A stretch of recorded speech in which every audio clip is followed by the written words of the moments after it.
E aí pessoal, tudo bom com vocês? Sejam bem-vindos a mais uma videoaula aqui no canal.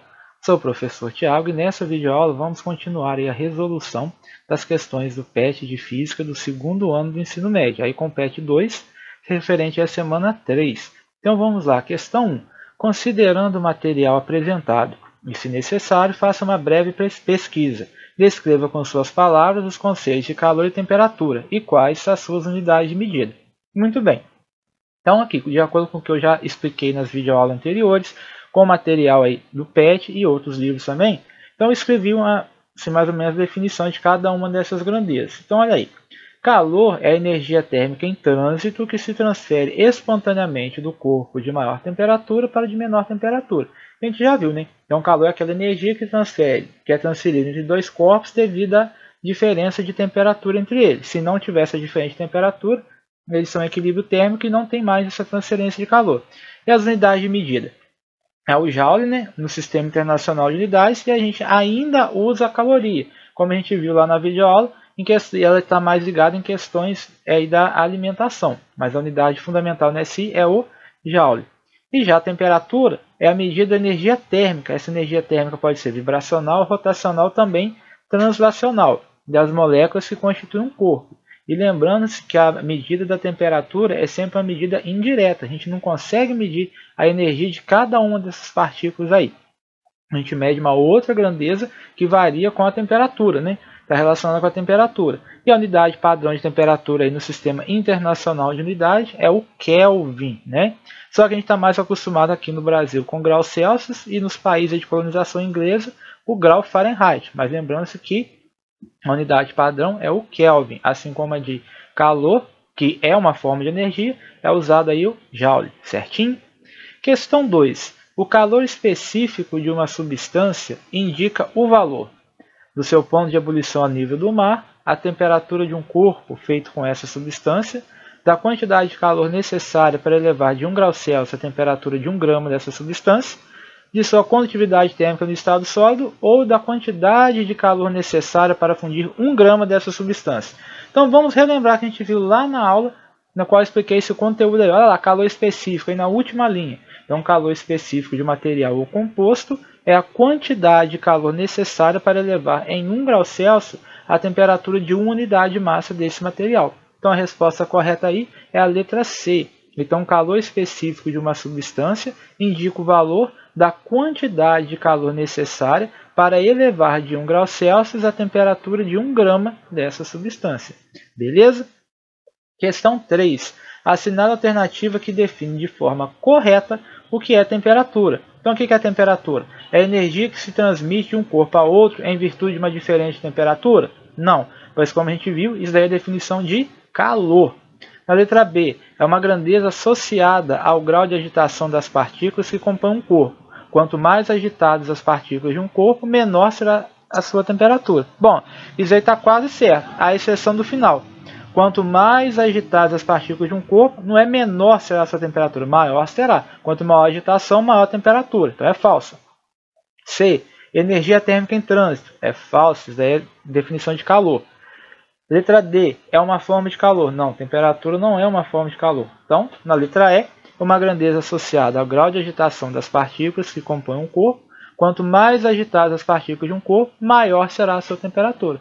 Então, essa está correta. Então, a definição de temperatura aí é a letra E. É uma grandeza associada ao grau de agitação das partículas que compõem um corpo. Quanto mais agitadas as partículas de um corpo, maior será a sua temperatura. Você pode até colocar essa definição aí lá na questão 1 de temperatura. Beleza? Questão 4. Assinale a alternativa que define corretamente o calor. A gente já viu lá na questão 1. Então, o que é o calor? Trata-se de um sinônimo de temperatura de sistema. B. É uma forma de energia contida no sistema. Não deixa de ser, mas todo sistema possui essa energia. Agora, C é uma energia térmica, é uma energia em trânsito de um sistema para outro devido a uma diferente temperatura entre eles, que é a definição aí. Ela não é uma forma de energia superabundante nos corpos quentes e nem é a mesma temperatura. Então, a resposta correta da questão 4 é a letra C. A gente já definiu isso daí, né? Então, calor é uma energia em trânsito de um sistema para outro devido à diferença de temperatura entre eles. E por último, a questão 5 caiu no Enem lá em 2000, né, quando o Enem ainda estava engatinhando, né? Então, o resultado da conversão direta de energia solar é uma das várias formas de energia alternativa que se dispõe. O aquecimento solar é obtido por uma placa escura coberta por vidro, pela qual passa um tubo contendo água. A água circula conforme o nosso esquema abaixo. A gente tem esquema aí, ó. Temos aí o telhado, temos aí o coletor, a radiação solar incide aí no coletor, aí ele vai e aquece a água. Tem aí uma placa escura e nós temos o reservatório de água quente e o reservatório de água fria. Então, são feitas as seguintes afirmações quanto aos materiais utilizados no aquecedor solar. Então, afirmativa 1. O reservatório de água quente deve ser metálico para conduzir melhor o calor. Essa alternativa aí é falsa. Por que ela é falsa? Aí, se ele for metálico, né, que é um material condutor de calor, ele vai permitir maior transferência de calor para o exterior. Então, o reservatório tem que ser de uma forma que ele não perde calor para o ambiente. Tem que ser uma forma de isolante térmico e não um condutor térmico. Então, a afirmativa 1 é falsa. Afirmativa 2.